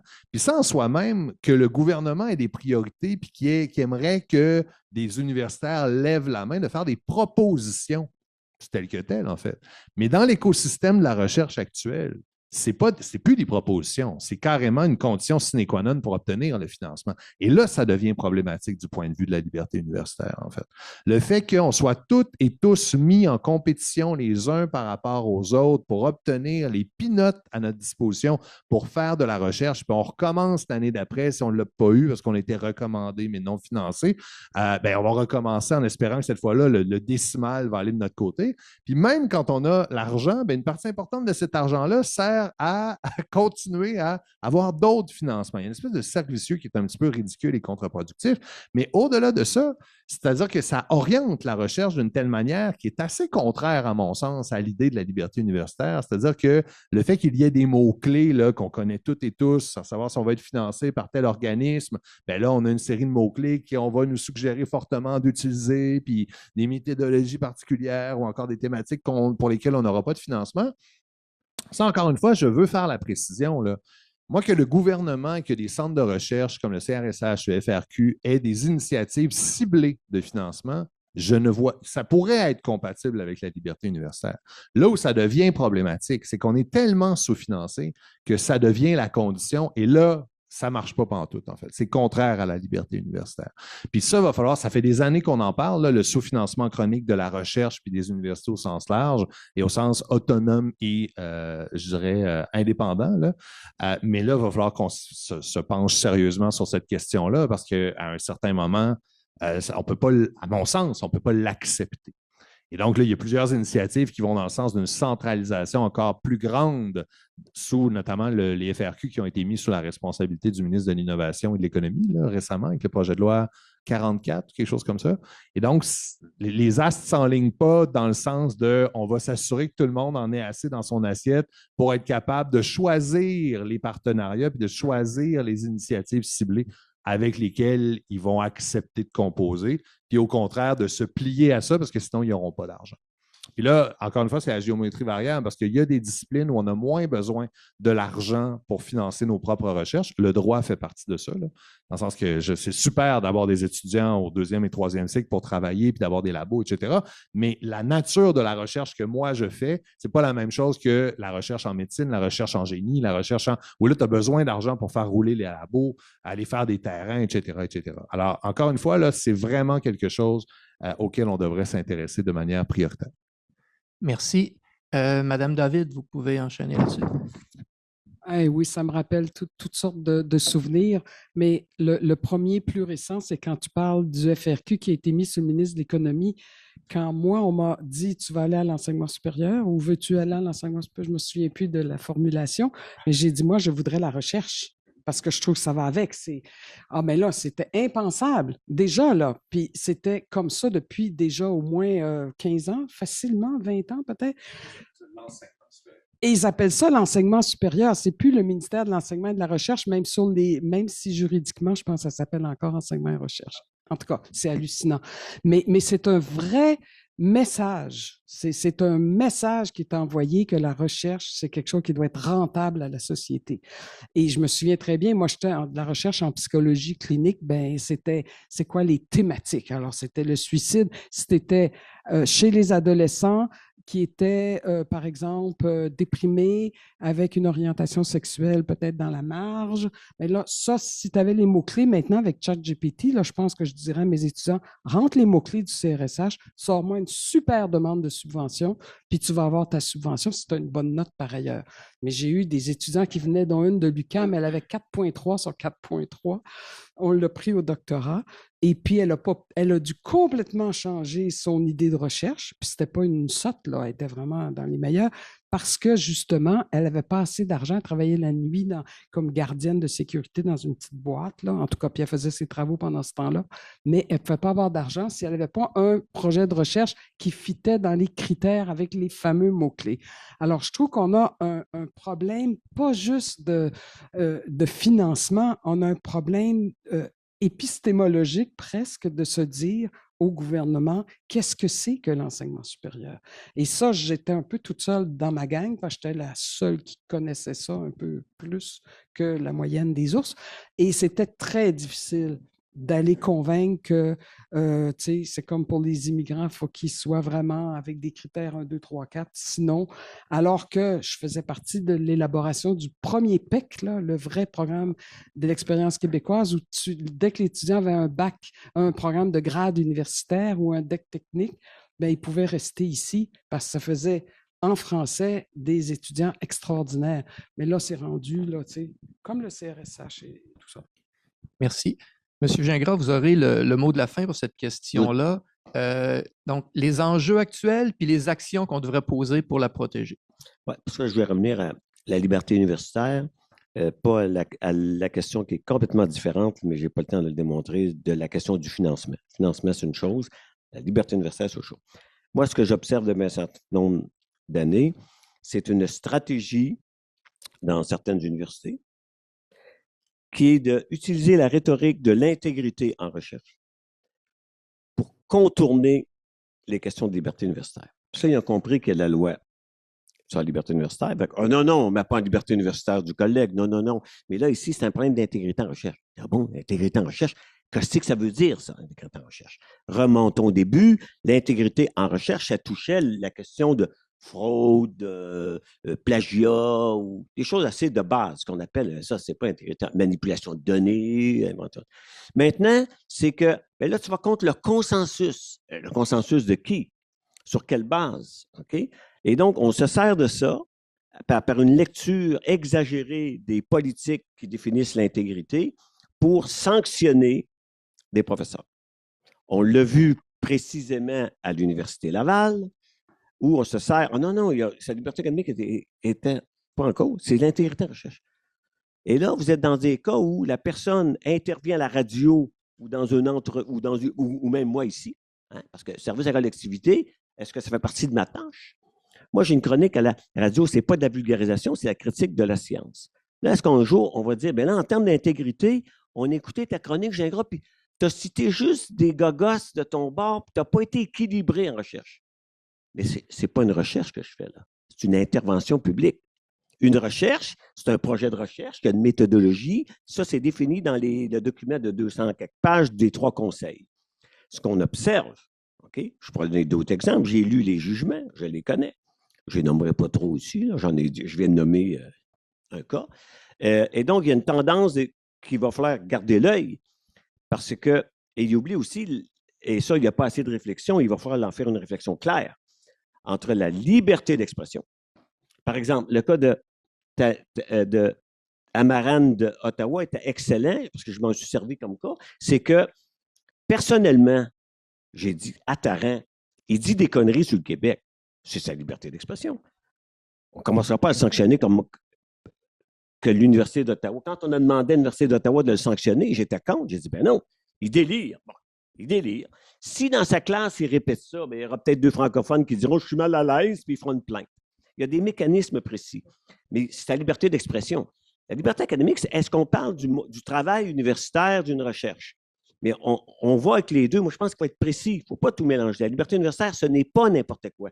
Il faut rappeler d'ailleurs que dans la loi, je rappelle que, et ça, c'est un travail qu'on a fait dans le rapport qui est très important, je suis content que tu considères que le rapport, puis je vous suggère de le lire, parce que c'est un rapport, on a vu, qui a un fondement profond sur c'est quoi une institution, c'est quoi une liberté d'expression, c'est quoi un citoyen, c'est quoi un professeur. On a clairement distingué le statut de la fonction. En France, ils parlent du statut. T'es maître de conf, t'es prof. Non, c'est ça, bon, ça, c'est la fonction. Et pourquoi c'est écrit toute personne qui contribue à la mission?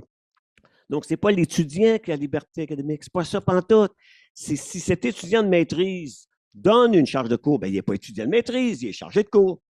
Il contribue à la mission. Mais si tu es en train d'écrire ta thèse, puis je la mets à la poubelle, tu ne viens pas appliquer la loi de dire, ben là, Gingras, il a brisé ma liberté d'expression parce qu'il a dit de mon mémoire de maîtrise, c'est pourri. Non, c'est pourri parce que j'ai des arguments. Donc, il faut faire très attention. On ouvre une porte de dire, et ça ne va pas là, ça va de dire, ben, il y a un comité de révision de notes. Il y en a qui pensent que la révision de notes, ça relève de la liberté académique. Écoutez, c'est complètement absurde. Lisez la loi. Toute personne qui contribue à la mission. Quelle est la mission? Remontons, enseignement, recherche, service à collectivité. Fait qu'un conférencier invité qui vient chez nous dans mon cours, il est protégé par la liberté universitaire.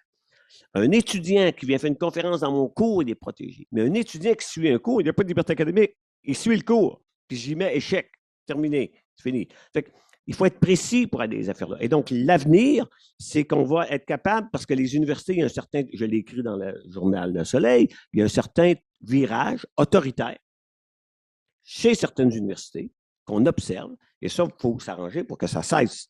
Ils sont là pour défendre la liberté académique, même si on n'est pas content. Heureusement, le recteur de l'UDM, quand le prof d'histoire de la Russie a dit « Bien là, Kiev, c'est russe », en plus, c'est un expert d'histoire de la Russie, on peut être en désaccord avec lui, il est plus poutinien, on n'est pas poutinien, mais on ne suspendra pas le prof. Au moins, le recteur de l'UDM va dire « Écoutez, là, c'est sa liberté académique, il a le droit de dire ça, puis il va continuer à donner son cours. » Donc, le problème, souvent, il vient des certains étudiants qui sont rendus assez snowflake. Hey, j'aime pas Gingras ce que tu dis. Ben, si tu n'aimes pas ce que Gingras dit, tu abandonnes le cours et tu t'en vas. C'est pas moi qui va dire, ben, les petits amis, je vais être gentil avec vous. Donc, il faut qu'on suive ça et les problèmes vont être encore chez les étudiants. OK? C'est ça la réalité. Et chez les directions qui vont contourner la loi pour empêcher l'expression d'opinions avec lesquelles on peut être en désaccord, mais qui sont des opinions légitimes, comme celle de dire est-ce qu'il fallait vacciner obligatoirement tout le monde de 2 à 5 ans? On a le droit de dire non à ça. Puis on n'a pas à être sanctionné, même si d'autres pensent que oui. Puis tu penses que oui, fais-toi vacciner, mais viens pas suspendre un prof qui dit que c'est un vaccin expérimental. C'est ce qui est arrivé à l'Université Laval. Ça, c'est scandaleux. Il va falloir qu'on aille au bout de cette affaire-là, parce que ça peut avoir des conséquences pour limiter l'expression académique et même scientifique des chercheurs universitaires. Merci.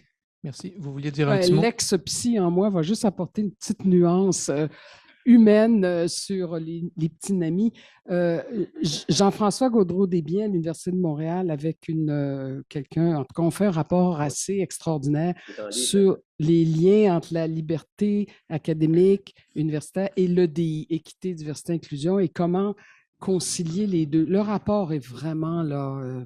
Il est exigeant comme lecture, mais il parle beaucoup, et venant de Jean-François, que tu connais sûrement, c'est très humain. Il y a des bouts, là, vraiment, là, et il parle de deux notions, et que j'apprécie beaucoup quand tu dis l'étudiant qui se plaint, etc. La civilité. Il y a tout un chapitre sur la civilité. On peut quand même faire preuve de civisme avec un étudiant qui se sent...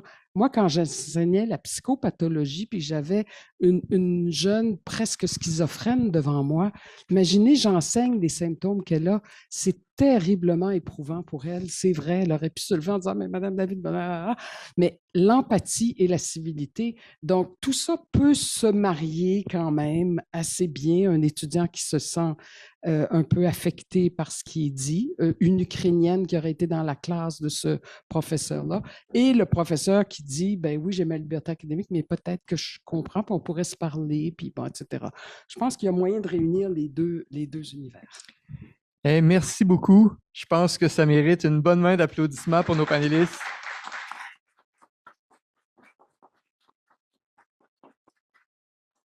Ce sera le moment de prendre les questions de nos auditoires. Nous avons des personnes à Rimouski qui vont apparaître là, sur l'écran. Nous avons aussi des gens en salle ici.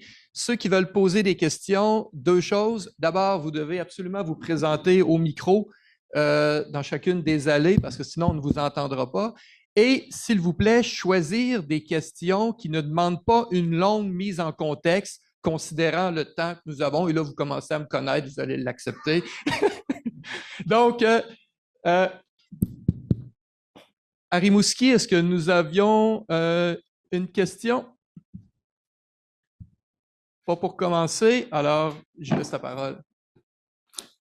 Bonjour, merci beaucoup. J'ai beaucoup apprécié vos arguments, surtout celui de Mme David, parce que, étant professeur en santé et sécurité au travail, l'article 51, alinéa 16 de la nouvelle loi, qui modernise ce régime, parle maintenant de prévention au niveau de la violence conjugale, violence familiale, violence au travail. Donc, quand vous avez fait une allusion sur le mot violence sexuelle et autres, c'était pratiquement textuel au niveau de l'article 51 alinéa 16. Deuxième chose rapidement, ça touche un peu les trois, mais encore je reviens sur Mme David parce qu'elle a été ministre. Est-ce que dans le gouvernement provincial au Québec, ça nous prend des gens qui relèvent un peu de l'université pour devenir ministre de l'enseignement supérieur, pour minimalement comprendre ce qui se passait à cette époque, il y a quelques années? Merci. Bien, écoutez, demandez donc aux universitaires qui sont ici, là, c'est pourquoi ils sont pas allés en politique, là, ils auraient été très bons tous les deux. Il n'y a pas tant que ça d'universitaires qui font le saut, d'une part, mais d'autre part, effectivement, cette espèce de buffet où tu mets, il y a, disons, 15-20 ministères, puis tu choisis 20 personnes titulaires, c'est pas toujours des mets très digestes, là. Et moi, je peux pas imaginer si j'avais pas à la fois été prof de carrière jusqu'à titulaire, si j'avais pas été administratrice, sous-ministre, après ça, en tout cas vice-rectrice, je peux pas imaginer être en charge d'un budget qui est rendu à 9-10 milliards de dollars. Tous les collèges, toutes les universités, c'est une responsabilité énorme et de ne pas comprendre ces concepts-là, effectivement, bien, des fois, ça donne que là où la ministre lance un peu la serviette puis dit « je vais écouter les oppositions », bien moi, je ne peux pas me plaindre de ça là, à ce moment-là. Surtout que c'était moi qui l'avais précédé, alors elle était comme un peu mal à l'aise de voir que... Mais en même temps, je ne sais pas quoi dire là-dessus parce que c'est valable probablement. Est-ce que vous diriez que c'est valable pour la santé, que c'est valable pour l'économie, l'environnement? Moi, je serais vraiment mal prise d'être ministre de l'Environnement. Là, je ne connais pas toute la... Mais vous avez vraiment raison que idéalement, il faudrait que ce soit quelqu'un qui connaît très, très bien le milieu. Peut-être un petit mot là-dessus, comme sociologue, c'est intéressant. On pose le même type de question en disant qu'il faudrait qu'il y ait plus de scientifiques au gouvernement. OK. On en avait un, c'est un astronaute qui a été nommé au Parti libéral. Puis il a fait le tour de la Terre, à regarder la Terre, à tourner en rond. Il n'y avait aucun intérêt là-dedans, c'est une connerie. Puis ils l'ont nommé ministre des Transports. Puis ils ont dit, OK, c'est vrai, tu es habitué de tourner à 300 000 km autour de la Terre. Mais quand on écoute ce qu'il dit, bien, il y avait un discours de politique. Sociologie élémentaire, là, c'est la position qui fait le discours. Si vous avez des doutes, je me souviens qu'à l'époque, Roch Denis, mon ami, était président du syndicat. Fait que président du syndicat, tu dis, hey, là, il faut plus d'argent, il faut plus de profs, tabarnak. Okay. Puis là, un jour, il était nommé recteur. Là, le monde s'énervait. Hein? Ah, qu'est-ce qui va arriver? On est inquiet. Non, énervez-vous pas. Hein? Il était président du syndicat. Là, il est recteur. Qu'est-ce qu'il va dire au président du syndicat? Ben, j'ai pas d'argent. Le gouvernement n'a pas assez d'argent. Donc, c'est la position. OK? Pour prenez l'individu. Il y a un ancien de la CSN qui est devenu député libéral d'arrière-ban au fédéral. Hein? Quand il était à CSN, non, à la CEQ, j'oublie son nom. Il a fait le discours à la CEQ, l'éducation. Donc, c'est des positions. Donc, l'idée, puis d'ailleurs, je dois rendre hommage à Mme McCann parce qu'effectivement, elle était extraordinaire parce que nous, on était sur le comité, puis elle comprenait, puis elle défendait. On aurait pu tomber. Donc, c'est pas ça qui compte. C'est certaines. Et au contraire, parfois, si tu mets des médecins à tête du ministère il va donner de l'argent aux médecins. Donc, moi, je ne crois pas à ça. Je pense que c'est la position qui fait l'affaire. Puis quand c'est pour ça que moi, je m'énerve moins que mes collègues sur dire ah, la théorie du. Tu sais, à quoi ils pensent, qu'est-ce qui va arriver? Restons calmes, regardons les actions. Puis quand il y a mis des comités, on est indépendant, ça n'arrivera pas. Point barre. Puis après, comme tu dis, ils peuvent le tabletter ou non. Et là, bon, tant mieux, il y avait une conjoncture qui fait c'est parfait, OK, on a ça. Fait que l'idée qu'il faut un scientifique en sciences, je n'y crois pas une seule seconde. Ceux qui ont été là, il était comme les autres. Il s'est mis le pied dans la bouche 5-6 fois, ce député dont j'ai oublié le nom, qui était ministre. Il faut plutôt des gens qui ont l'esprit ouvert, qui sont capables de faire la synthèse d'un problème. Et souvent, ça vient d'une autre expertise, parce que sinon, il y a une vision en tunnel. Hein? Ils voient l'affaire. Je pense plutôt que la bonne démocratie, c'est que tu élus ceux qui sont X, puis souvent, on les découvre. Rappelez-vous, à l'Ukraine, je termine là-dessus, parce que comme ça, c'est là que moi, ça m'intéresse. Quand à l'Ukraine, ils ont nommé un acteur, les gens étaient à mort de rire. Hein? C'est un acteur qui avait une émission de télé où jouait le président. Et il est devenu président. Les gens riaient. Après, il y a eu la guerre. Le gars s'est transformé. Tout le monde était... C'est pas juste un clown. Non, c'est un individu qui était acteur, mais que là, maintenant, qui s'est découvert. Donc, c'est compliqué, les positions. La circulation des individus dans des structures peut les faire apparaître ou disparaître. Et on le voit aussi dans les départements. Moi, j'ai vécu des cas où il y avait une crise dans un département, où l'autre disait que tel individu était un cinglé fou. Fait que là, ils ont pris l'individu, l'ont mis dans un autre département. Et là, elle est devenue, donc, comme les gens, normale, parce que c'était un milieu toxique qui rendait la personne folle. Elle n'était pas folle, mais elle était devenue folle là. Dans un autre département, maintenant, elle est heureuse, etc. Donc, c'est compliqué, les choses. La psychosociologie, il faut tenir compte de ça, à mon avis. Encore, merci. Je ne vois pas bien, Rimouski. Est-ce qu'il y a des questions de votre côté? Je ne vois pas de signe. Donc, nous avons une autre question du côté de Lévis. À vous. OK, merci beaucoup. Merci pour les interventions. C'est vraiment intéressant.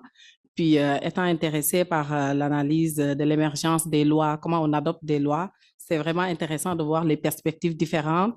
Puis, c'est normal que les intérêts soient des intérêts aussi, que chaque groupe d'acteurs a des intérêts différents. Puis là, en vous écoutant, il y avait comme l'historique de comment ça a émergé. Puis, je retiens 16 mars 2021, comment ça a émergé. Puis, je me pose la question, parce que ce n'est pas ici au Québec que ça s'est passé en Ontario. Puis je me pose aujourd'hui la question en me disant, le 16 mars 2021, si on avait la loi, est-ce que ça aurait servi à Lieutenant Duval? Est-ce que cette loi aurait permis d'arriver à quelque chose? Donc, moi, ça, c'est ma question en regardant l'historique, puis de dire, finalement, on part d'où, puis ça nous sert à quoi si on était à la même période aujourd'hui? Puis la deuxième question que j'avais, c'était vraiment sur la question de dire toute la question d'autonomie, d'indépendance qui a été relevée autour de la liberté académique.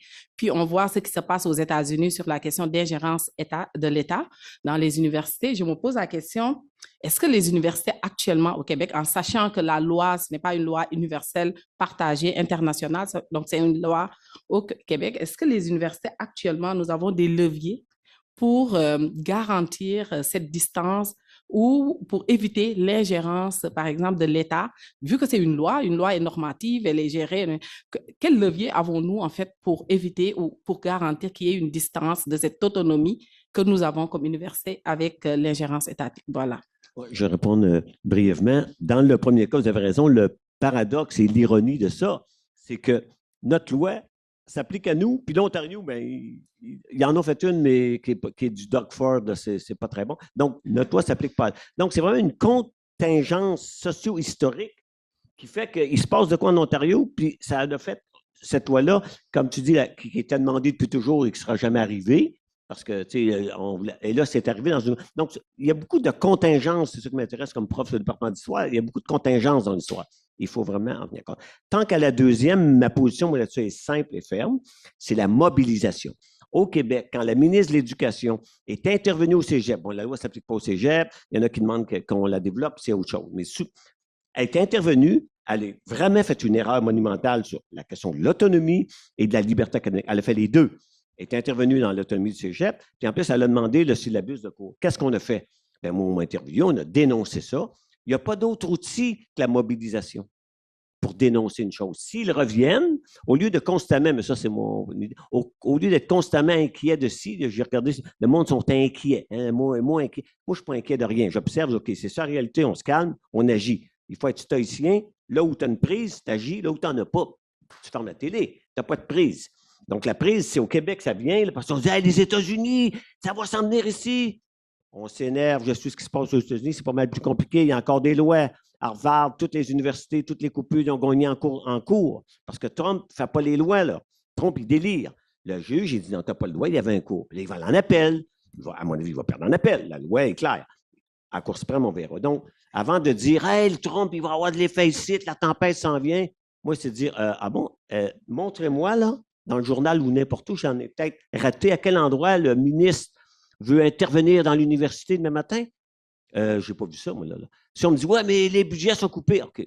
Là, on mélange tout, là, OK. Le niveau d'investissement, c'est une chose. Fait il faut se mobiliser. S'ils reviennent, la ministre a reculé, puis elle dit, oh non, je ne suis pas intervenu, mais elle s'est dessus parce qu'elle sait qu'elle a fait une erreur. Fait que si un jour ça vient, on se lèvera, mais pour l'instant, il ne faut pas s'énerver à l'avance à des choses qui n'arriveront pas. Louis-Philippe, vous vouliez...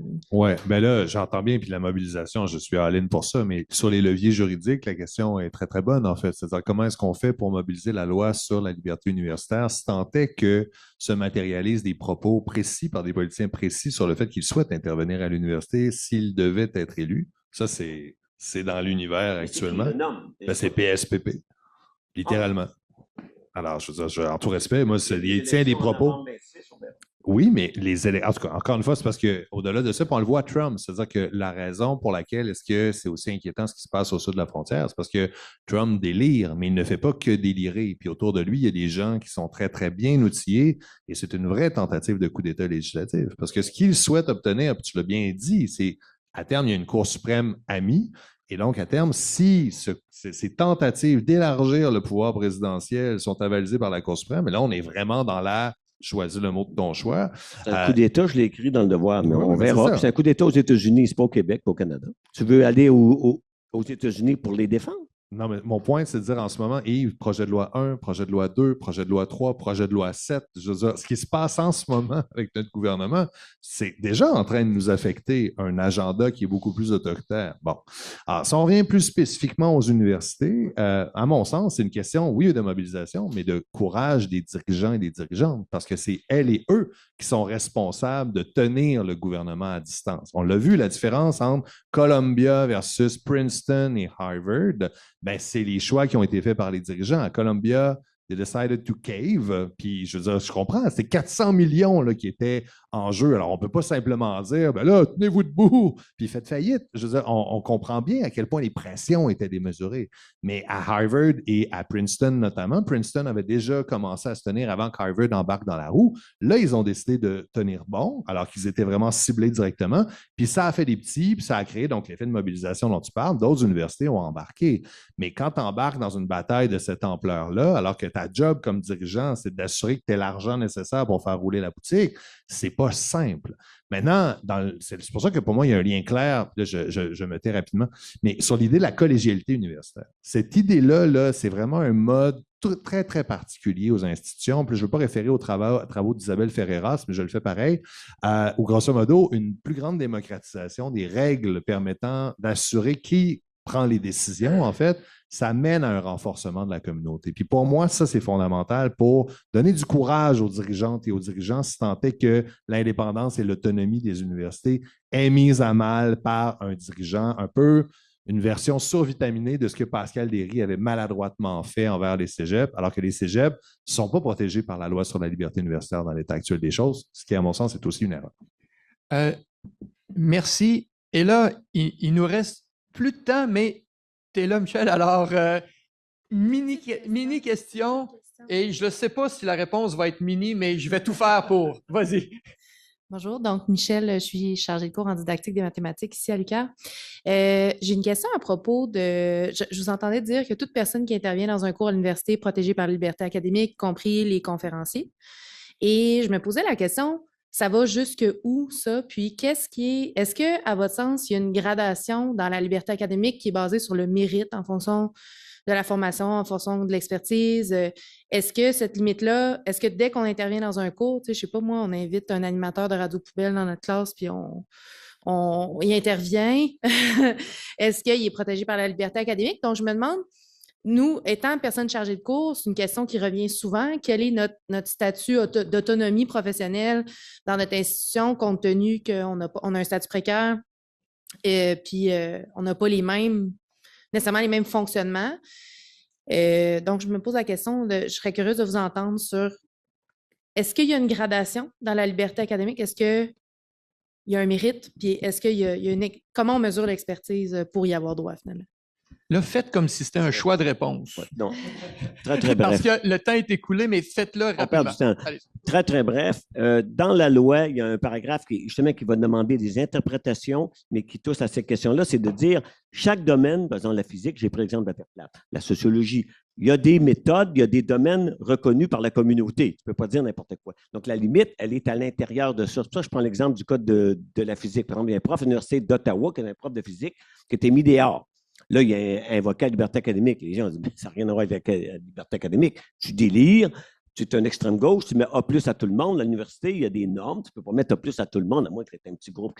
Donc oui, et là, ça va être l'interprétation par la communauté de dire, ici, là, dans ton cours de sociologie marxiste, tu passes 2 heures à taper sur Trump. Les étudiants font une plainte. Ils ont raison. C'est un cours sur Marx, pas un cours sur Trump.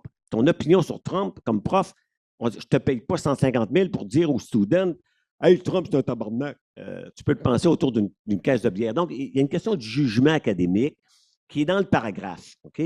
Et ça, c'est intéressant parce qu'il y en a qui voulaient mettre que c'est limité. Or, l'expertise, j'ai dit, c'est quoi la mienne? Moi, j'ai une formation en physique. Je peux parler de physique, je peux expliquer comment ça marche. Mais je suis sociologue, je ne sais rien. C'est comme mon expertise. Qui va déterminer ça? Le recteur? Non. Et on a eu un débat d'ailleurs avec le scientifique en chef au début, parce que lui, il voulait que dans la loi, il y ait une limite de l'expertise.